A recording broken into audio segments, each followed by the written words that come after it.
Good morning. This is Mr. Herbold coming at you. Periods 1, 4, and 6. It's Friday, and hopefully you've got most of your work in. If you're a day or two late, don't worry about it. Just get it to me when you can.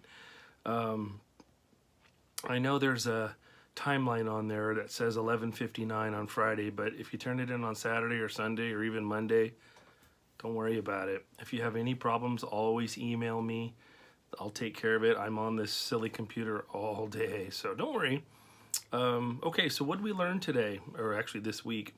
We learned that these states, South Carolina, Georgia, Florida, Alabama, Mississippi, Louisiana, Texas, Virginia, Arkansas, North Carolina, and the last one, Tennessee, they all jumped ship and they formed a conglomeration called the CSA, Confederate States of America.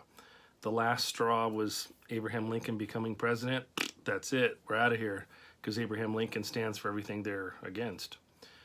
And they elected a president, Jefferson Davis. He was put in at Montgomery, Alabama. That was their capital of the CSA for those 11 states. And then eventually that capital would move for the rest of the war, to Richmond, Virginia. You've also learned about some of the early battles. Bull Run at Manassas is one. And one thing I want you to know is going into the war, which at first is simply about putting the country back together again, but eventually toward the end of the war, when we get emancipation and that kind of stuff, it'll change from just being about putting the country back, reunifying, to also ending slavery. But at first, it's not just that. It's just we want to put the country together again because it's split. But going into the war, if you were a betting man, you would say, oh, the North has all the advantages. They have all the military and the money and the weapons and all that stuff.